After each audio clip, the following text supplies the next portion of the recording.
Hey everybody, it's Jamonster back again with Opus Gaming, and I'm here today to bring you our updated purple Kaido deck profile with the new film starter deck cards. I wanted to get this deck profile out pretty quick here just to show people, because I've been seeing so many people say that this deck is just purple Kaido with Uta and Douglas Bullets added in, but I really don't think that that's the case. I think the deck is really unique and it adds a really new, strong, powerful ramping playstyle that we didn't really see in Kaido before. You'll see it. I think it's interesting seeing this deck compared to the last deck that I played so long in the OP01 format. Just kind of with some of the concessions that you make to make this deck work. But let's jump into the deck profile and talk about why we're playing this. We have Purple Kaido as the leader. So with this leader being the starter deck one, I think that you can play a couple the other two or I guess three purple leaders right now pretty effectively, especially with the new film cards, because all of purple just got a really big buff. But it's still going to be Kaido as the supreme champ for purple right now. We're actually going to get into our 2K counter package, but we're going to take a pause on Buena Vista just because this is also our deck starter. This card you can play it on turn one. Especially, I would only play this if you have Onigashima Island in hand. That's kind of the biggest caveat on playing this on turn one. But having it looking at top five and being able to grab one of your rampers is crazy. And then also having it be a 2K counter is really, really nice. So we'll slide this guy up over here and we'll put the rest of our 2K counters with him. Next out, we have the other eights, X-Drake and Sasaki. These are kind of the most usable ones. On top of that, they mostly you're just using them for 2K counters. Actually, you're really not going to play these out too much. Sometimes you're going to play it for advantage with the X-Drake to make your opponent discard a card.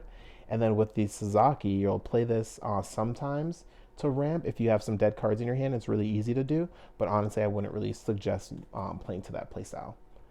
Next out, adding the new ramp engine that I was talking about. We'll take a pause on these first two cards. We have Ain and Karina. Ain is going to be the card that is most shocking looking at this deck profile compared to the last deck profile, because we weren't playing any character ramp outside of Kaido. This card is just more low to the ground. It has more benefits than playing something like an ulti, just because it can attack without having Dawn attached to it as well. And we need to play a certain amount of the film starter deck engine, just because we do play the Karina. Having the cards in hand to discard for Karina to make sure that we're getting that proper ramp is just so important. So playing the Ain also facilitates that, but being able to just have that bounce back ramp, as you'll see as we get deeper into the deck profile and talk more about what the deck can do, you'll see that it's actually like really important. So now talking about Karina, this is probably the best new addition to the deck because this gives us just some ridiculous ramp. The ability to ramp 3 Dawn in one turn, no matter how much Dawn you minus, is actually always going to be crazy. And her only stipulation is that you have to be at lower Dawn than your opponent, so that's just so easy. You outpace your opponent in the early game, so you can't really utilize her onto with her 2 Dawn cost. But what you can do is when you're playing tons of Dawn to make a really impactful turn, this is the card that you want in hand, because you want to have your board make really big impact, have your opponent not be able to really clear your board, and then rely on this card to just bounce back and ramp yourself back up to high Dawn.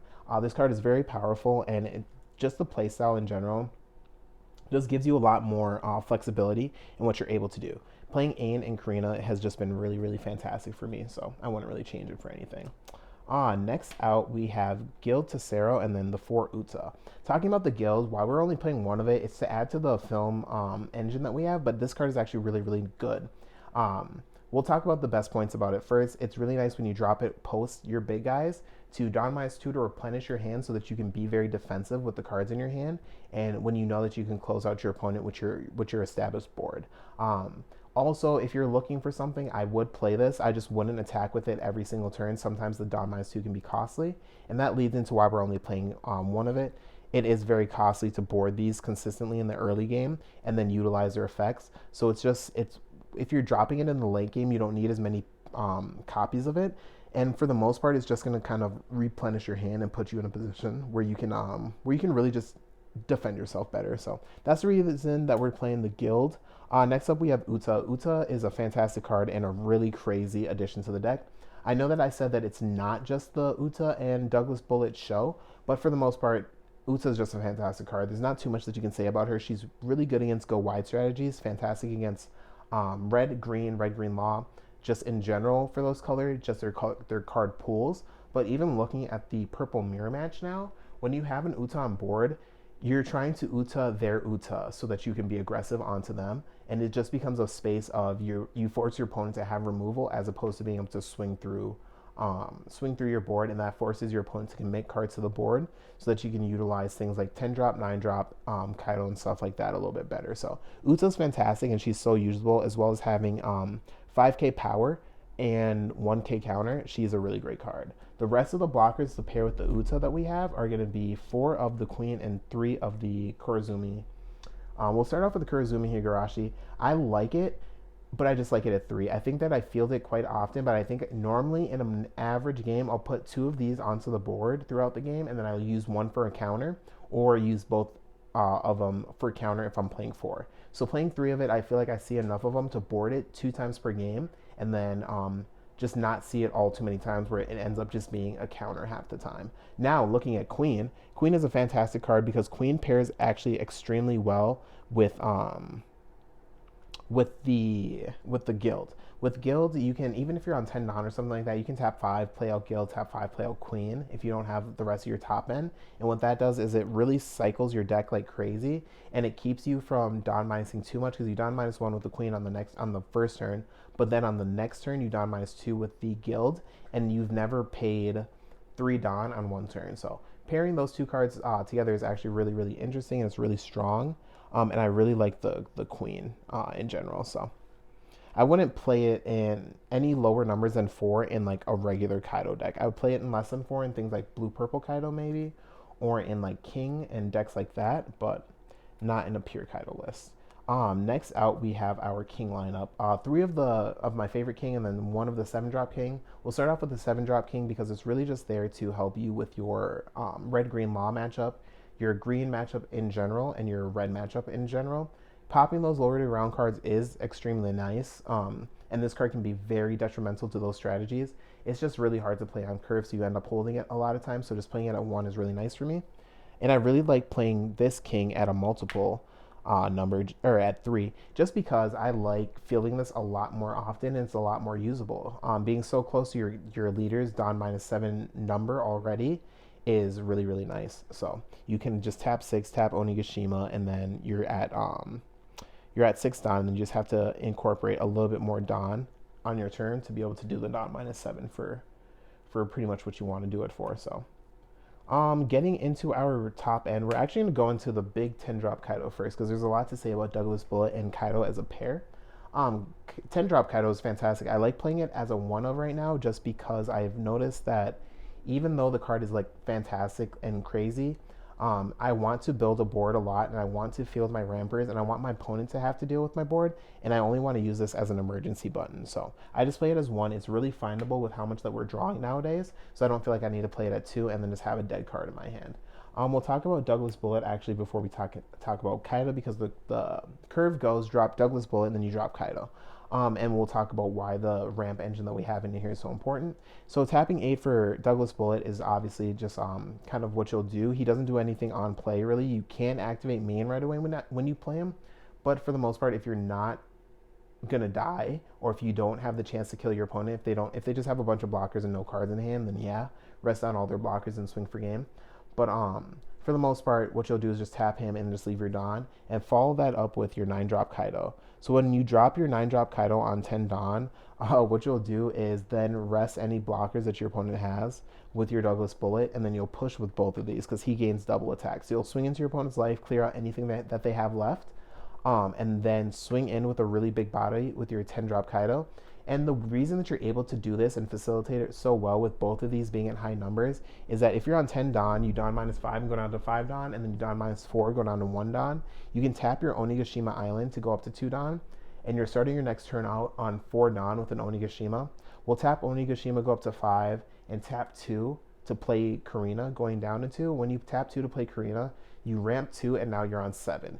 Being on 7 and getting 3 Dawn on that turn is insane, because you're starting your next turn right up at 9. So it's like you skipped a pace for 1 turn, but you were just so crazy aggressive the turn before that it doesn't matter. You probably burned through so much of your opponent's resources at that point.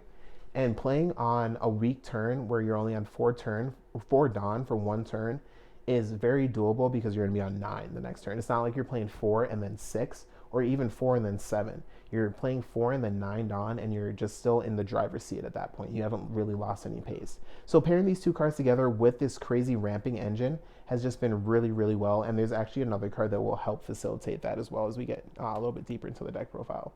But last few cards that we have for the deck here, we'll get into the Onigashima Island because this is going to be one of the most important cards that you have when you're comboing in general. Onigashima is just going to be one of the biggest staples. Anytime that you're playing an Animal Kingdom pirate leader, you're going to want to play 3 of the Onigashima Island. So it's a super, super crazy card, and I really like it. Next up, we have 1 Lion's Threat Imperial Earthbind. What this card does is it's a new removal that is honestly pretty cracked. It's a new removal for 5 drops or less, so when you're playing the purple mirror, it helps you crack your opponent's queen, helps you hit their Uta so that your Uta is more safe, and it's just a less Dawn investment on the front end than playing a king, playing one of your 7-drop king, or tapping 9 to play out your Kaido, and it can hit a pretty big card. So having this as an option is crazy, and it's really, really nice, and I really like the card. Testing it at 1, but I do want to test it at 2. Now getting into 4 Thunder Bagua. This is here because it's going to help facilitate your ramping engine on the low end. So this is going to be your biggest defensive option. You're going to leave 2 Dawn up for it and really play towards this card.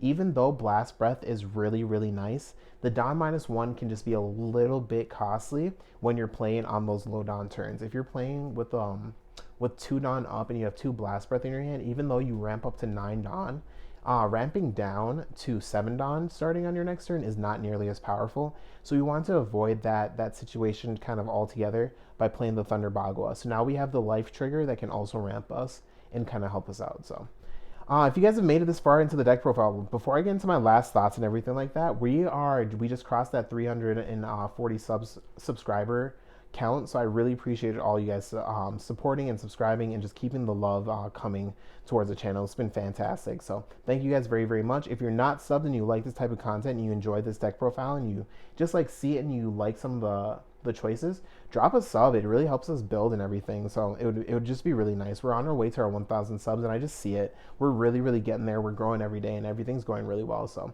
if you guys like the content that I'm putting out, drop a like, drop a comment down below. Let me know some things that you would change. But jumping back into the deck profile and just kind of putting out some finishing thoughts.